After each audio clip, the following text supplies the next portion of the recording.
Olá, pessoas! Então, hoje nós vamos falar um pouco sobre o reino Protoctista. Sim, passamos de um reino Bactéria e Arquea e vamos passar agora para o reino Protoctista, o reino em que se encontram os protozoários e as algas.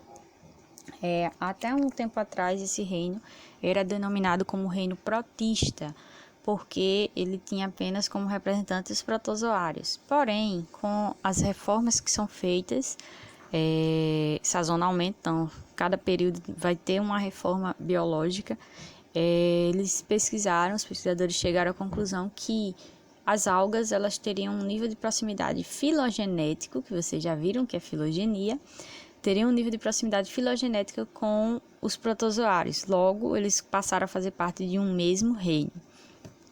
Então, vamos ver justamente a parte 1, que seria as algas. Vamos lá? Então, o ritual, já sabe, bota o fone de ouvido, senta, relaxa e vamos embora.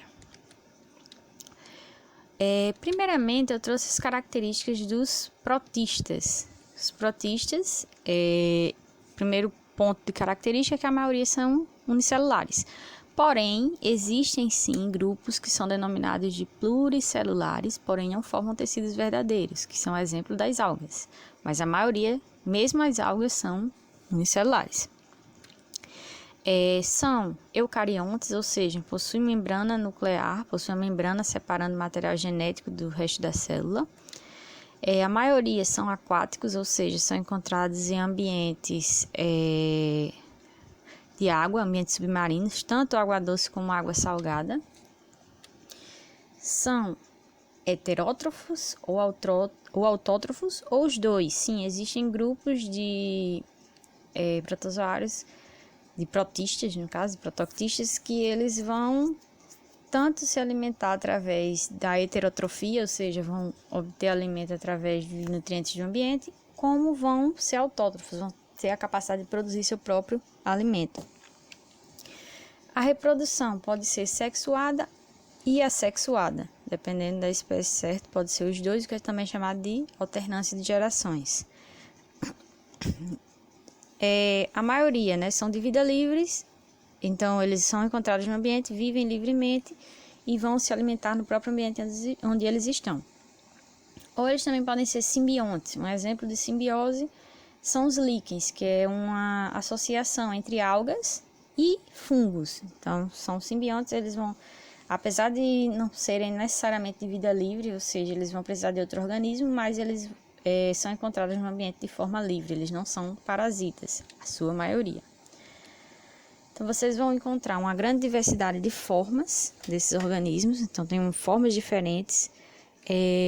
Vocês vão encontrar formas de alimentação, de obtenção de nutrientes diferentes.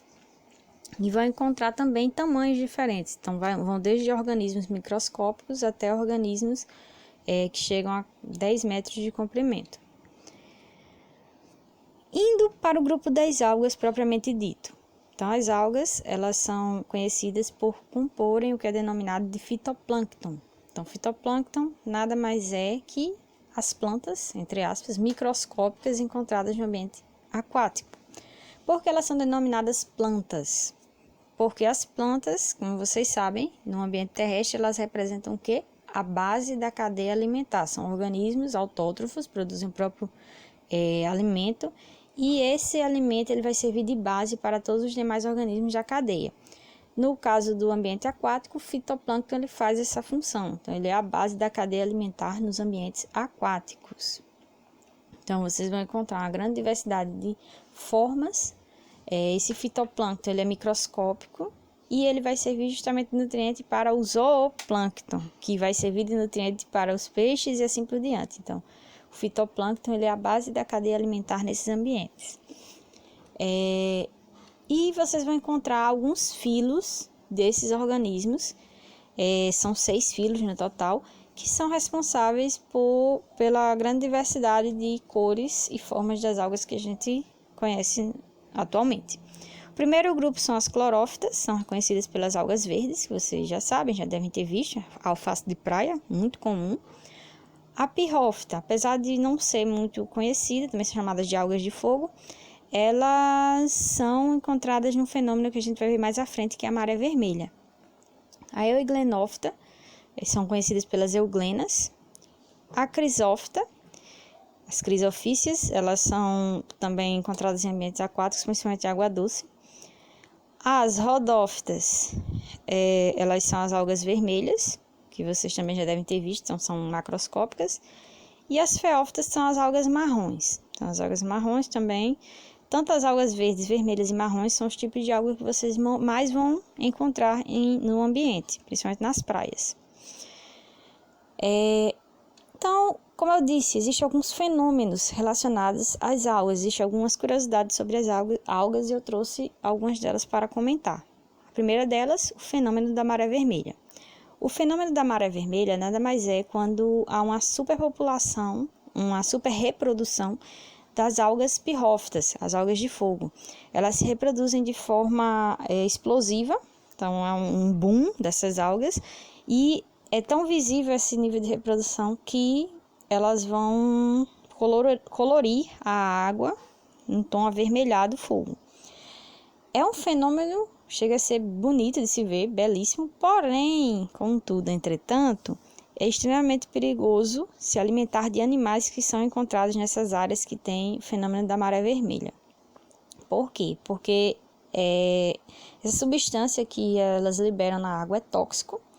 Não é tão tóxico para os organismos marinhos, porém é tóxico para quem consome os organismos marinhos, ou seja, nós. Inclusive, um dos maiores riscos de se consumir a ostra crua, porque a ostra é um animal filtrador, como vocês já sabem, e por ela filtrar a água, ela vai pegar essa substância tóxica e vai acabar armazenando dentro do seu organismo. Então, a pessoa vai consumir a ostra crua, estando com a substância tóxica da maré vermelha, a pessoa pode acabar vir a falecer. Inclusive, existe o caso de um cantor que faleceu justamente por consumir a ostra crua que tinha sido retirada de um ambiente em que houve o fenômeno da maré vermelha. Então, isso é sério, certo? Algas multicelulares gigantes. Sim, existem algas, elas são multicelulares, né? Não formam tecidos verdadeiros, mas elas formam organismos gigantes. O exemplo mais clássico que são as algas de Kelps, encontrada na Austrália, que é chamada de floresta de Kelps. São algas que chegam a 10 metros de comprimento, certo? E elas formam basicamente, é como se fosse uma floresta realmente dentro do ambiente aquático. Então, é uma espécie bem diferente das algas que nós conhecemos aqui. E a produção de biomassa? Então, a produção de biomassa é a base, como vocês sabem, biomassa é a base da cadeia alimentar, é o que serve de energia, de ponto de energia para os demais organismos da cadeia. Essa biomassa, ela vem sendo cada vez mais utilizada para a produção de biocombustíveis. Então, observaram que o custo para a produção desse biocombustível ele não é tão alto, já que as algas elas conseguem se reproduzir rapidamente e facilmente sozinhas. E elas produzem uma alta quantidade de biomassa. Essa biomassa ela teria uma grande função para essa produção de biocombustíveis, além de servir como base da cadeia alimentar nos ambientes aquáticos. Então, sobre as algas. Primeiro, a gente já viu estrutura, a gente já viu sobre diversidade, fenômenos relacionados a elas, curiosidades, e agora a reprodução. Então, a reprodução das algas ela pode ocorrer de duas formas, sexuada e assexuada. Dentro das formas assexuadas, vocês vão encontrar a bipartição, que é quando a célula ela vai se dividir, normalmente, né, se dividiu, formou duas células filhas. Então, a bipartição. Fragmentação. Então, fragmentação, quando um fragmento dessa alga maior se desprende dela e vai para outro ambiente, gerar um novo organismo. E a esporulação, quando ocorre a formação do que é chamado de esporo, que seria uma estrutura capaz de se movimentar, se locomover e conduzir a informação para outra região do ambiente, formar um novo organismo.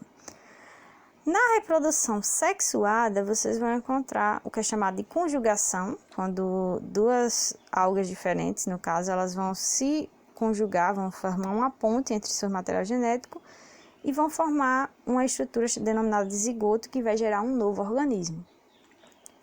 E Fusão celular e alternância de gerações. Eu trouxe um único exemplo para mostrar como isso ocorre.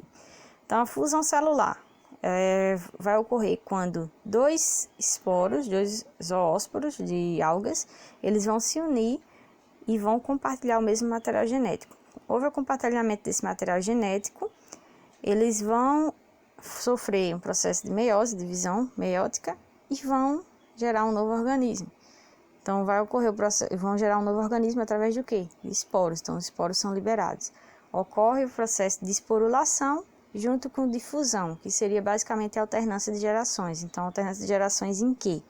Reprodução sexuada e assexuada. Então, tem essa alternância nesses dois pontos, certo? Então, espero que tenham gostado da aula de hoje. Bons estudos. Lembrando, dúvidas podem